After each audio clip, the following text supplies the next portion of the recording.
हरे कृष्ण मित्रांनो, सकाळचे वाजले आहेत 7 आणि हा आहे आजचा सकाळचे वातावरण. सेम जसे की काल आणि परवा होतं, पावसाळी वातावरण पूर्णसं.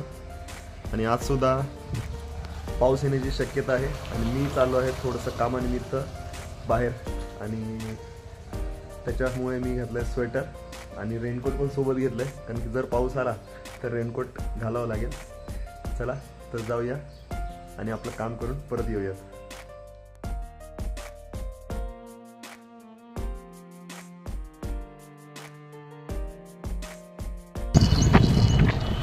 आज तो रेल्वे क्रॉसिंग जिकडे आपल्याला गेल्या वेळेस जाताना पण आणि येताना पण फाटक लागलं होतं.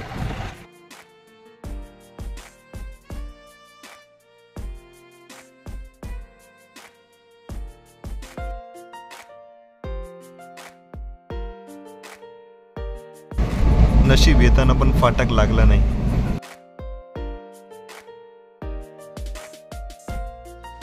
आणि मी आलो घरी जवळपास 11:15 वाजता. आणि 11:15 वाजता घरी येऊन बघतोय तर दुकान बंद आहे. चला आता दुकान उघडूया. आणि ही गाडी आपली, ज्याच्यावरती मी गेलो होतो. रेनकोटची गरज पडली नाही, पण येताना थोडेसे थेंब चालू झाले होते पावसाचे, त्याच्यामुळे मी रेनकोट घातलं होतो, पण काही गरज पडली नाही. बरं झालं, कारण की पाऊस पडल्यानंतर खूप किचकिच वाटते. बाहेर गेल्यानंतर नकोसा वाटतो पाऊस. घरी असताना चांगला वाटतो, पण बाहेर गेल्यानंतर थोडीशी किचकिच होते पावसाची. चला आधी दुकान उघडूया, नंतर भेटूया. सकाळी सकाळी बाहेर गेलो होतो मी, आणि आता वाजले आहेत 11. आणि सकाळी मी नाश्ता न करता फक्त चहा पिऊन गेलो होतो. आणि आल्यानंतर खूपच जास्त भूक लागली होती. आणि गेल्या ब्लॉगमध्ये तुम्ही बघितलं असाल की आमचा उपवास होता, आईचा आणि माझा. आणि यशोदाचा उपवास नव्हता त्या दिवशी. म्हणजेच कोणता दिवस होता तो आई? गोकुळाष्टमी. गोकुळाष्टमी होती का यशोदा? गोकुळाष्टमीच्या दिवशी आईचा माझा उपवास होता आणि यशोदाचा उपवास नव्हता. त्या दिवशी तिने पराठे बनवून खाल्ले होते. आणि आज त्या दिवशी तिने पराठे बनवून खाल्ले होते, मी तुम्हाला सांगितलं. म्हणून आज आम्हाला सुद्धा तिने गरमागरम पराठे बनवून दिले. आणि ते मी माझं खाऊन झालेलं आहे आता, म्हणजे शेवटचं माझं राहिलेलं आहे घास. पण मी व्हिडिओ आधी काढणार होतो, पण मला भूकच एवढी लागली होती, मी व्हिडिओ नंतर काढला.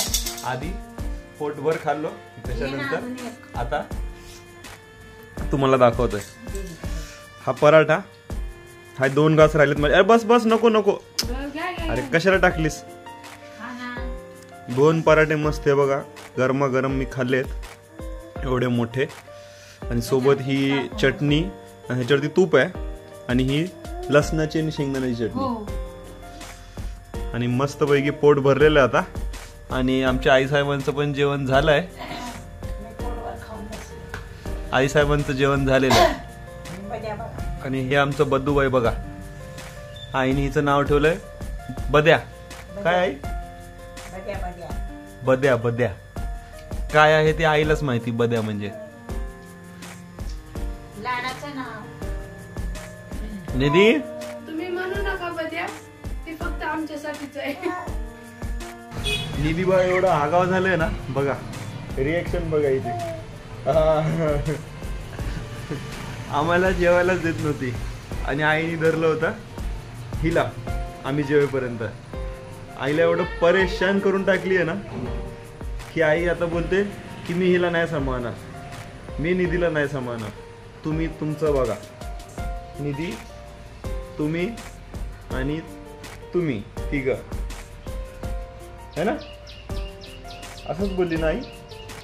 कसं बोलली? कशी बोलली? अच्छा बोलली.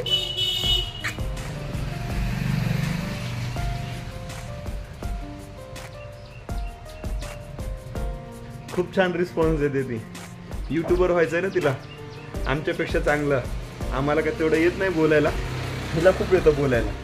आणि आई काय बोलली बघूया आपण. आई काय मत आहे तुझं?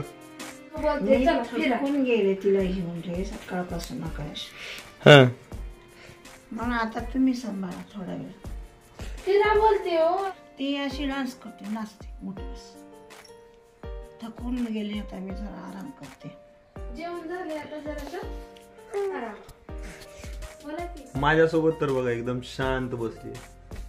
मी काय आईचं जेवण आधी झालं होतं म्हणून आई थोडा वेळ धरली होती, तर आईला थकवून टाकली बोलती आई. निधी, एवढी आगाव झालीस तू? बघ किती शांत बसली. लय शांत. तिच्या पप्पाला दाखवण्यासाठी शांत आहे आगाव.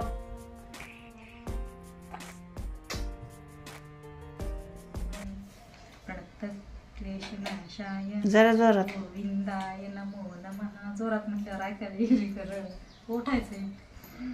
ओम कृष्णाय वासुदेवाय हरये परमात्मने प्रणत क्लेशनाशाय गोविंदाय नमो नमः.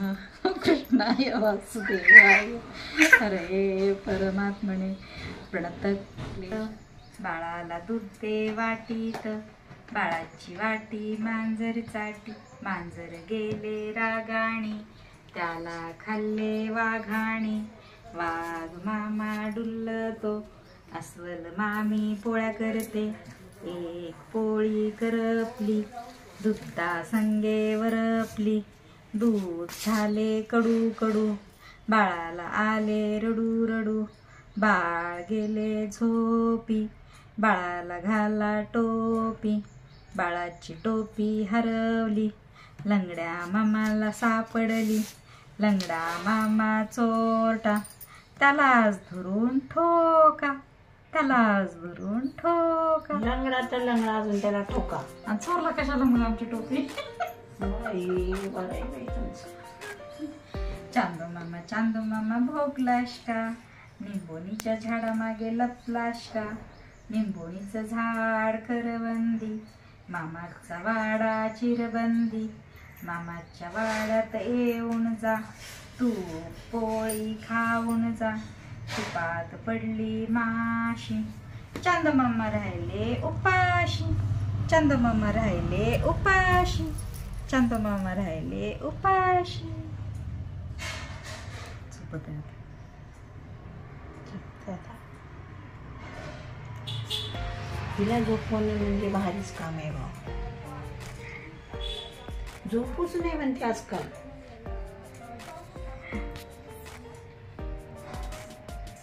नुसता खेळत राहा.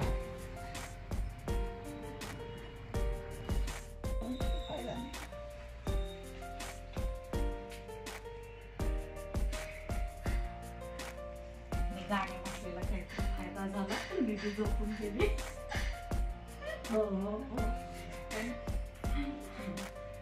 आणि तू ती झोपते मी गाणं म्हणूनच झोपते आजकाल. ती तिची सवय झाली ना. नेहमी तुम्ही झोपवता असं, तर तिला वाटतं झोपताना ते गाणं म्हणावं. मग आम्ही म्हणत नाही, मग तीच म्हण स्वतःच. चला, माझं म्हणजे नाही ऐकायला आलं ते शिकून घेतले आपलं. शिकून घेतले. आणि गाणं कुठलं माहितीये ना,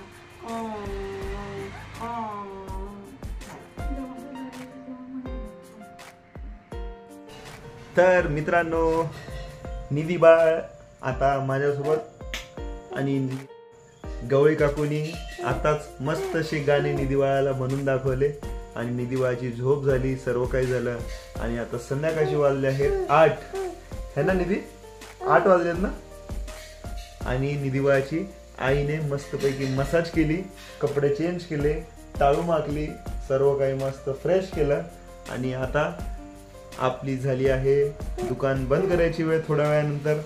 आणि 8 वाजलेत. 8 वाजता यशोदा गेली किचन मध्ये काहीतरी स्वयंपाक करायला. तर बघूयात ती काय करते किचन मध्ये. काय बनवतेस? खिचडी. खिचडी. दुपारी खाल्लो होतो आपण परोठा. हा, कसला परोठा यशोदा? आलू का परोठा. आलू परोठा. आणि आता यशोदा बनवते खिचडी आणि पोळा. पोळा पण बनवला. कालच पोळा झाला आणि आज ती पोळा बनवते. हा, मी पोळा सण नाही बनवत.